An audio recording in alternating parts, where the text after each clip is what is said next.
하나님께서는 남유다의 멸망을 확정하셨습니다.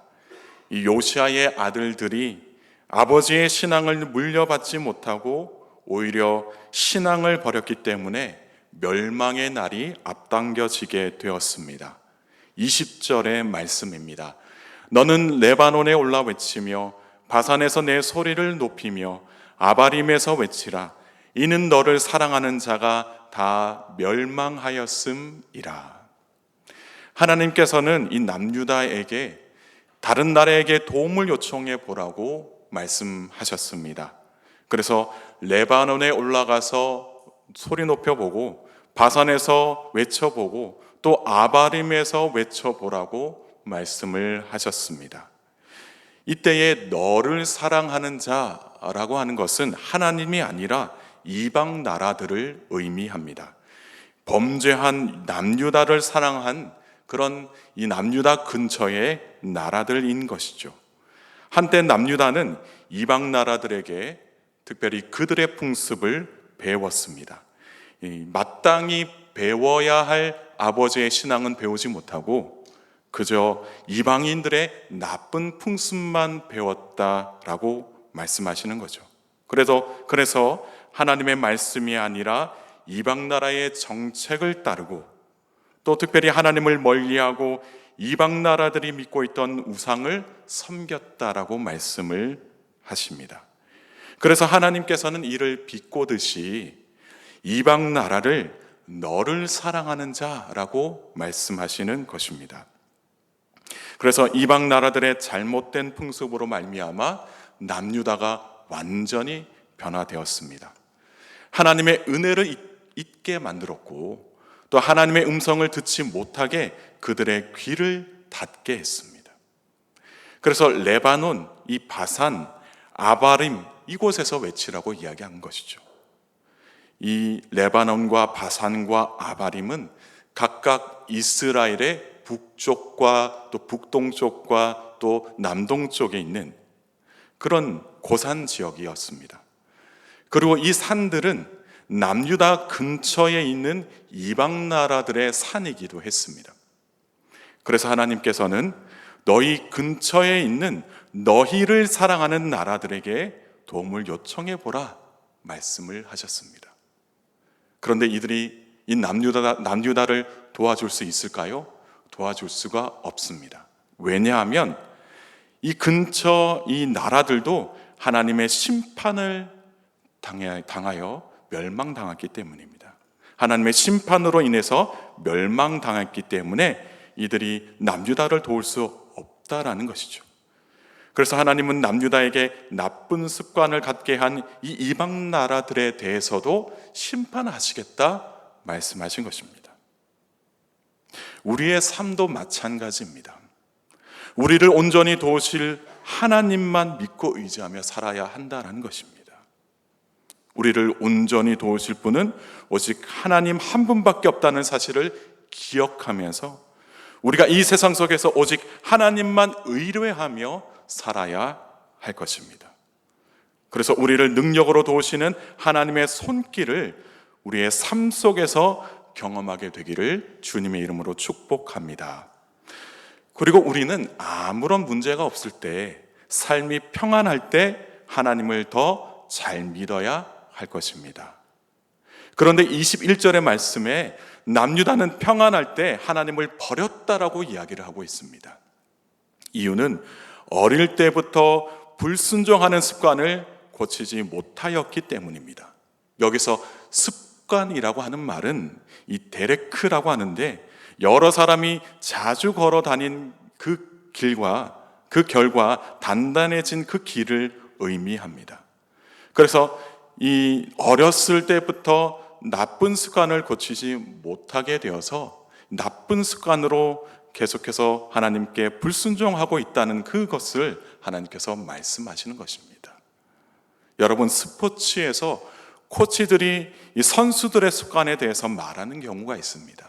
이렇게 말할 때에는 좋은 습관은 칭찬하고 또 나쁜 습관은 좀 고치라고 이야기하는 경우가 있습니다. 하지만 어떤 선수들은 자신의 나쁜 습관을 모르거나 아예 고칠 생각을 하지 않습니다. 코치가 옆에서 아무리 조언한다 할지라도 고치지 못하게 되면 이 선수의 생명은 짧게 되는 것입니다. 그러나 코치의 말을 듣고 자신의 나쁜 습관이 무엇인지 파악한 선수들은 고치려 애를 쓰게 될 것이고, 그렇게 하는 선수들을 대부분은 성공할 가능성이 높을 것입니다. 이처럼 이 남유다는 어렸을 때부터 좋은 신앙 안에서 살지 못하고 하나님께 불순종하면서 살았다는 것을 하나님께서 말씀하시는 것입니다. 이렇게 불순종하는 습관으로 살게 되니 이 커서도 하나님을 버리는 것이 당연한 일이었습니다. 그렇게 하나님을 멀리하고 하나님의 말씀에 불순종하게 되니까 이들이 하나님의 심판을 피할 길이 없었다는 것입니다. 우리의 신앙생활도 마찬가지입니다. 하나님께서는 분명하게 우리의 신앙에 대해서 말씀하시고 또 나쁜 습관을 고칠 수 있도록 도와주십니다. 그러나 이 당사자가 자신의 나쁜 습관을 고칠 마음이 전혀 없으면 이렇게 하나님께서 말씀하시는 것이 아무 소용이 없는 것입니다.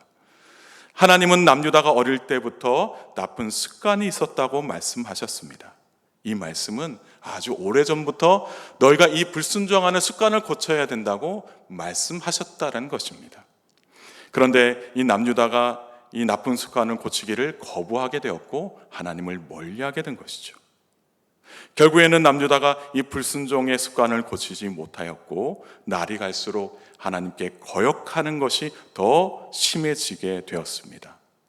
그래서 22절의 말씀을 보면 하나님께서는 너의 죄악 때문에 지도자들은, 그러니까 목자들은 사로잡혀가게 될 것이고 또 너를 사랑하는 자들, 너희 근처에 있는 동맹 국가들도 남유다처럼 포로가 될 것이다 말씀을 하십니다. 그리고 또한 23절의 레바논은 이 지역적으로 사용한 단어가 아닙니다. 이 레바논은 예루살렘을 빗대어 표현한 단어입니다. 이 레바논에는 백향목이 많이 있었습니다. 그런데 이 백향목을 레바논에서 많이 가져다가 예루살렘에 왕궁을 짓고 또 성전을 짓기도 했습니다. 그래서 레바논에 살면서 백향목에 깃들이는 자라는 말은 예루살렘 왕궁에 있는 왕과 고관들을 이야기하는 것입니다. 그런데 이들이 해산하는 여인의 고통을 얻게 될 것이다 말씀하고 계시죠. 이는 출산하지 못하고 그저 해산의 고통만 가지고 있는 것을 의미합니다. 아주 괴롭고 고통스러운 지경에 이르게 되어서 가련하게 될 것이다라고 하나님께서 말씀하시는 것입니다. 그러니까 심판의 때가 되면 이러한 고통 속에서 살아가게 될 것이다라고 말씀하시죠. 이 나라를 다스리는 왕의 가장 큰 고통은 무엇일까요? 바로 나라를 빼앗기는 것 아니겠습니까? 하나님께서는 이 왕의 어리석음으로 말미암아 나라가 빼앗기게 되고 고통에 사무치게 될 것이다 말씀을 하십니다. 그래서 24절과 25절의 말씀에 이렇게 이야기하고 있습니다. 여호와의 말씀이니라. 나의 삶으로 맹세하노니 유다 왕 여호야김의 아들 고니야가 나의 오른손에 인장 반지를 할지라도 내가 빼어 내 생명을 찾는 자의 손과 내가 두려워하는 자의 손 곧 바벨론의 왕 느부갓네살의 손과 갈대인의 손에 줄 것이다 말씀하십니다. 여호야김의 아들 고니야는 여호야긴을 이야기합니다. 그러니까 여호야김 다음으로 왕이 된 그런 여호야긴입니다. 남유다의 왕입니다. 이 남유다가 하나님께로부터 권위를 받아서 왕이 된다 할지라도 이 인장 반지를 빼어서 다른 나라에게 줄 것이다 말씀하고 계시죠. 그러니까 이 나라를 빼앗기게 될 것을 의미하는 것입니다. 그리고 나서 26절에 왕과 왕후가 다른 지방으로 쫓겨나게 될 것이고 다시는 고향으로 들어오지 못할 것이다 말씀하십니다. 고향의 땅을 밟지 못하고 거기서 죽게 될 것이다 말씀하시는 것이죠.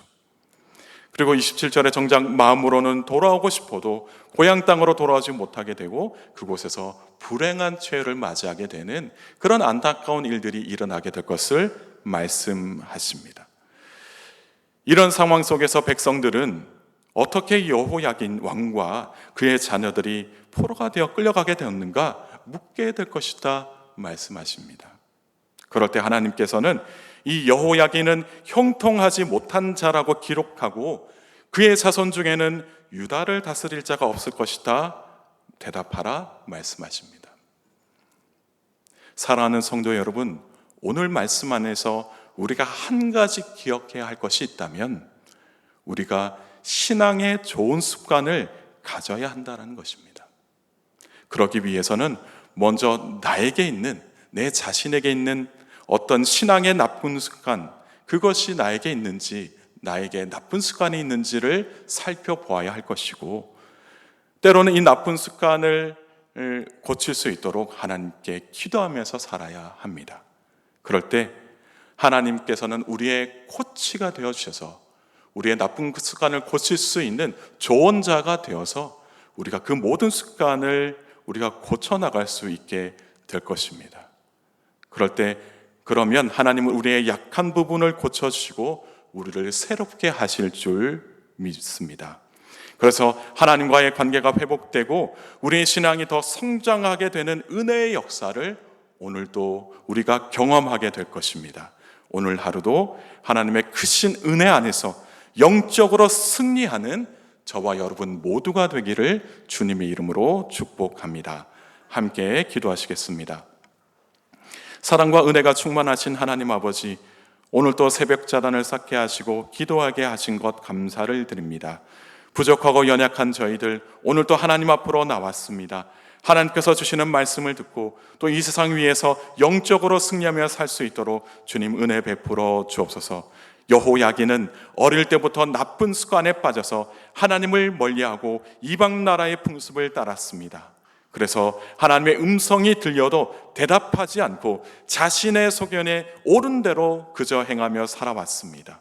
이에 대한 삶의 결과가 하나님의 심판으로 말미암아 멸망을 당하는 것이었습니다. 하나님, 이 시간 간절히 바라옵기는 우리를 나쁜 습관에서 건져 주옵소서. 신앙에 있어서 나쁜 습관들이 있다면 이것을 과감하게 내다 버릴 수 있는 은혜를 허락하여 주시고, 특별히 하나님께서 말씀하시는 대로 신앙의 좋은 습관들을 우리가 배워나가며 살아갈 수 있도록 은혜 베풀어 주옵소서. 우리의 삶의 신앙의 좋은 습관들로 채워줄 수 있도록 주님께서 은혜 베풀어 주옵소서. 하나님, 여전히 이 세상 안에 악한 일들이 많이 일어나고 있음을 고백합니다. 사람들은 전혀 생각지도 못한 사건 사고로 말미암아 충격에 빠져 있습니다. 이 세상을 변화시킬 분은 오직 하나님밖에 없는데 지금까지 우리는 다른 대안이나 방법을 찾고 있었는지 모릅니다. 주님, 우리의 무지를 용서하여 주시고 이제는 하나님께 간절히 간구하오니 이 나라를 하나님의 정의와 공의로 다스려 주시고 샬롬의 은혜가 임할 수 있도록 주님 은혜 베풀어 주옵소서. 이 나라를 긍휼히 여겨 주시고 이 나라를 구원하여 주옵소서. 그래서 이 나라의 지도자들과 국민들이 하나님을 두려워할 줄 알게 하시고 하나님을 경외할 수 있도록 주님 은혜 베풀어 주옵소서. 사랑하는 성도님들의 삶 가운데 주님 함께하여 주시기를 간절히 소망합니다. 오늘 하루도 형통의 은혜를 내려주시사 형통한 길로 따라 살아가게 하여 주시고 이 세상 속에서 오직 하나님만 바라보며 하나님께만 의뢰하며 살아갈 수 있도록 주님 은혜 베풀어 주옵소서. 오늘 하루도 함께 하실 우리 주 예수 그리스도의 이름으로 간절히 기도드리옵나이다. 아멘.